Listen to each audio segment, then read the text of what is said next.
gonna save you, girl. Come be in Shady's world. Oh boy, you drive me crazy. Bitch, you make me hurl, Superman. Big tall hose and a single now. I'm single now, got no ring on his finger now.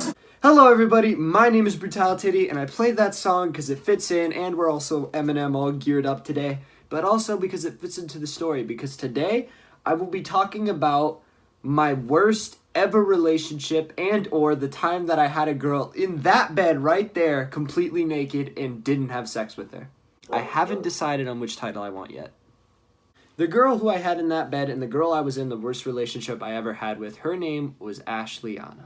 Ashleana was a bit crazy, and that's where a lot of the problems in our relationship stemmed from, and why the 2 weeks were probably some of the worst weeks in my entire life. John, how could 2 weeks be the worst weeks in your life just because of a person, and why is it that bad? Because she's crazy. She's fucking crazy, okay? End of story. Not end of story. Me and Ashleana ended up kissing at the homecoming about 4 months before we started dating. We started dating around Christmas and we kissed at the homecoming.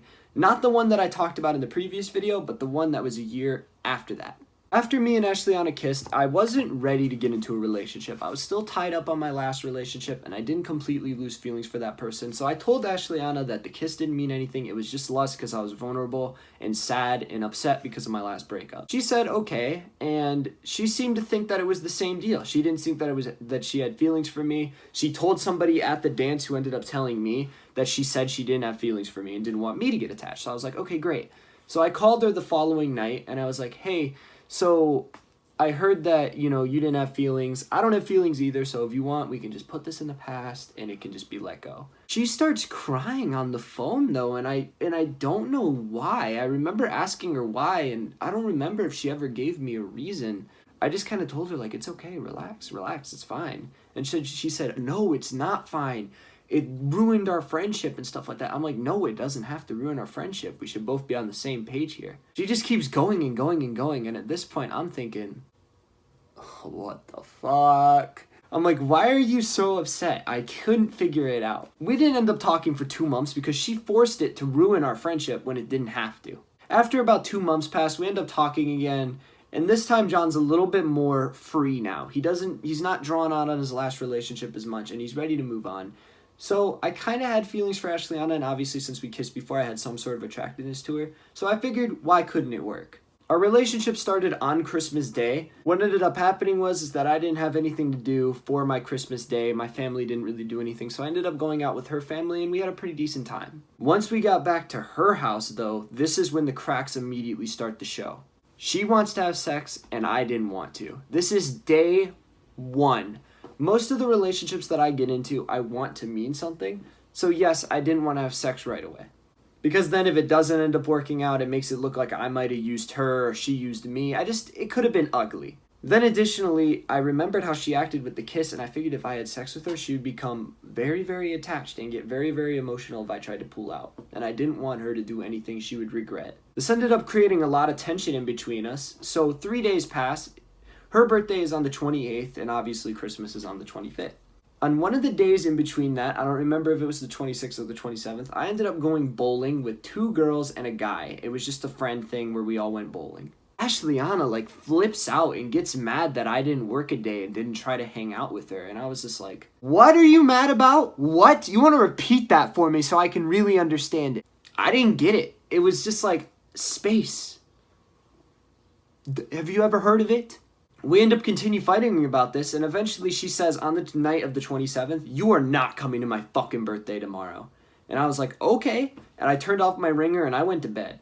The following morning, turns out she called me about 10 times, texted me about another 20, rung me on Snapchat, texted me on Snapchat, basically hit me up in any way possible trying to wake me up. My ringer was off, so she couldn't wake me up. Eventually, I hear a knock on my door, and this is when I finally get up in the morning, and it's her. I thought it would be my dad, but it ended up being her, and I was shocked because, she cussed me out the previous night and said, hey, you're not coming to my party? And I opened the door before checking my phone because I was asleep. I opened the door, and I'm like, hi. She basically looks at me with, these puppy eyes and goes, why aren't you awake? My birthday's today. And I'm thinking, and I actually think I said this too. I was like, you cussed me out last night and said I wasn't coming, so why would I anticipate myself coming? She goes, well, I didn't actually mean it. I just get mad sometimes and say some things. What? No, that's not how it works. If that's the case, you need fucking therapy. Obviously, that's not what I said in person. I was just like, okay, because I still wanted this to work out, so I forgave her, and we ended up going out to this amusement park. I don't know if it's in other places besides Michigan, but we went to CJ Barrymore's, and we had an okay time, so, maybe it was still salvageable. During the 3 days, we still have these arguments because on the 28th, she wanted to have sex again, and I still didn't want to. It was very unappealing with her throwing herself at me, and she had a body count of 7 before knowing me, so she has this rod in her arm, so the guys didn't use protection, so I was kind of afraid of an STD. So the STD compassed with the fact that I just didn't want to do it, and her throwing myself at her... So the STDs, the fact that I didn't want to do it, and her throwing herself at me, made it very, very unappealing to me to want to have sex with her. And this created so much tension. It's like she needed it. She needed it to be happy in the relationship with me. Fast forward a couple days, and we're on New Year's Eve, and I went to her house and hung out with her on New Year's Eve. She wants to have sex again, and take in mind, all 3 of these hangouts were at her house, and she is forced to have the door open. Her mom will not let her close the door with me in the room, and whenever she does, she would open it. So Ashleigh is trying to have sex with me at this party, and there's not only her mom now, but there's at least 6 or 7 other people, including these little kids who are barging in the room. I'm not going to go into full detail of what we were doing, but we were doing something, and one of these kids comes in the room while she was doing it, and it was just fucking ugh. And it was just because she wouldn't let up on it. She gets mad at me because I didn't want to have sex under all these circumstances, and it causes yet another fight. Somehow my phone gets on her headboard of her bed, which is that thing right there. Hers is shaped in a way where it's like a table where you could set things on it. Somehow, I swear I didn't put my phone there, but my phone ended up there. And I wasn't going to reach over her while we were fighting to get it. So I felt like I was almost trapped at this girl's house, and it was terrible. Eventually, she goes to the bathroom, and I'm like... I just basically snatched the fuck out of my phone because I felt trapped and I wanted to get out of there now. I just called the first person in my contacts because I was still trying to be nice to Ashleigh and I didn't want to just fucking be like, please pick me up. So I called my friend Brooke, who was the first person who popped up in my contacts. Brooke is like a little sister to me. She's 2 years younger than me, but when Ashleigh came back in the room and saw I was talking to her, she fucking flipped shit. Started cussing me out and then eventually told me, get the fuck out of the house. Me feeling like I was trapped, I was like, okay. I start grabbing my stuff and I'm just gone. I was going to walk over to my friend Julian's house, who I mentioned in the homecoming video. I was just going to walk over to his house because he lived kind of close to her, and that would have been the end of it right there. Take in mind, I live in Michigan, and it's cold as fuck in Michigan during these winters. She comes out with no shoes, no socks, a short sleeve shirt, and pajama pants, and comes out and she's like, where are you going? I'm like, bitch, you told me to leave, so I'm leaving. What? In reality, I said, I'm walking over to Julian's. She goes, why? Why the fuck do you think I'm walking to Julian's after you told me to get the fuck out of your house? Retard! I end up telling her exactly that. You told me to get the fuck out, so I got the fuck out. I'm leaving. She goes, I didn't actually mean it. Oh boy, here we go with this shit again. Oh, I said it, but I didn't actually mean it. Oh, I cussed you out. I said, fuck you. I didn't mean it. Stupid fucking female, man. I felt bad for her because she's sitting here crying and it's cold as hell and it's even snowing a little bit. And she's just begging me to come back into the house. And I felt bad just leaving, so yeah, I ended up going back in the house. In the house now, and we're having this serious talk about our relationship, and I'm telling her all my concerns and how I feel pressured and all this stuff. While that happens, the ball drops, 2019 hits, and she just fucking grabs me and just fucking starts kissing me. I remember I didn't really think too much of it at the time, but looking back, that's kind of fucked up.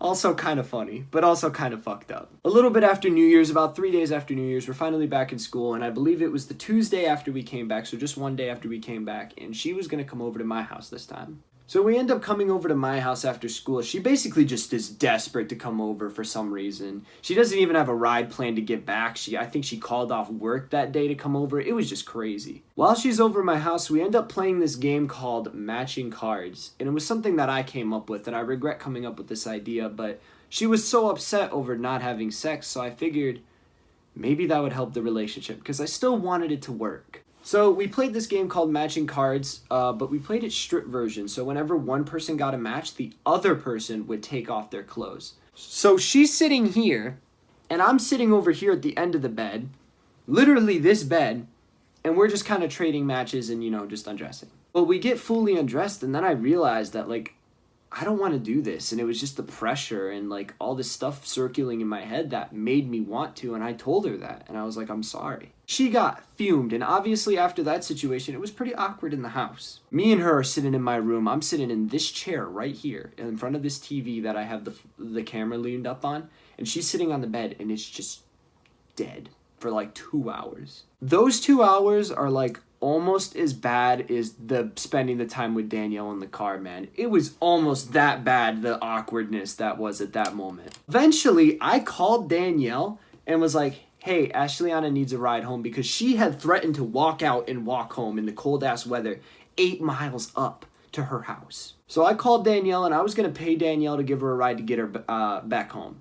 Danielle ends up saying that she'll come in 20 minutes and then she's on the way. Ashliana, in this 20 minutes, and even after Danielle gets here, we're 30 minutes in this house, and Danielle's just sitting out there in her car, and she's just begging and pleading me, please don't end it, please think about it, please. The entire time I'm thinking, I'm ending it, I'm ending it, I'm ending it, I'm ending it. Eventually, I just felt really bad, and I told her that, I'll think about it.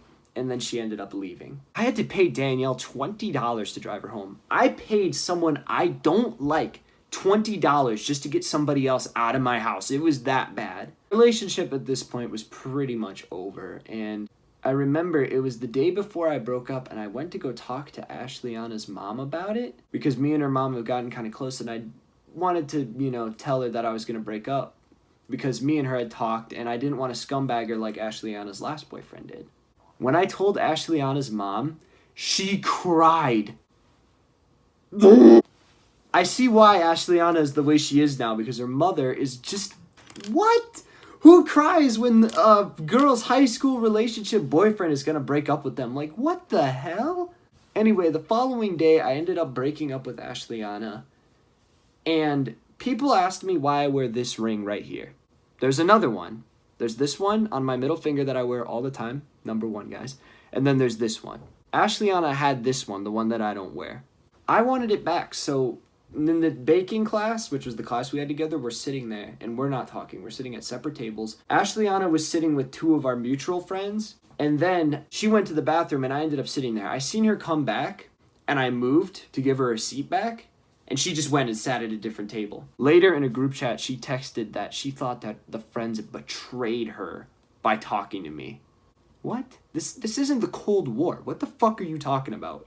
Anyway, that's not important. Moving on. We're in this class and we're texting, and then I end up seeing near the end of the class that this ring, the other ring that I don't wear, is just sitting on a table. And me and her were texting and kind of talking during the class, and I was like, why'd you put the ring on the table? She was like, oh, because you clearly want the relationship to end, so I don't want it anymore. I said, okay, thank you for giving me it back and not, throwing it away. So I grabbed the ring, and I thought that was it. I'm walking out the classroom down the hall, and I'm like, yes, I'm free! Obviously, that's over-dramatized a little bit. I ended up walking with a friend to their class, and then I ended up turning around and starting to walk back. Ashliana's class was in the same classroom direction as the friends. So she ends up walking past me, and she leans over across the hall and goes, go to hell. And I remember I was just like, okay. I get to my next class, and I see this whole spew of text about how Ashliana's pissed off and that she fucking hates me. She told me to kill myself and just all this stuff. Yelling at me because I broke her mom's heart. What? And just all this stuff. Me and Ashliana didn't talk at all until ever. That was it. We never talked again after that day. So yeah, that was my worst relationship ever, and the time that I had a girl in that bed right there and didn't have sex with her when she was completely naked. I hope you enjoyed today's video. I will see you all in the next one.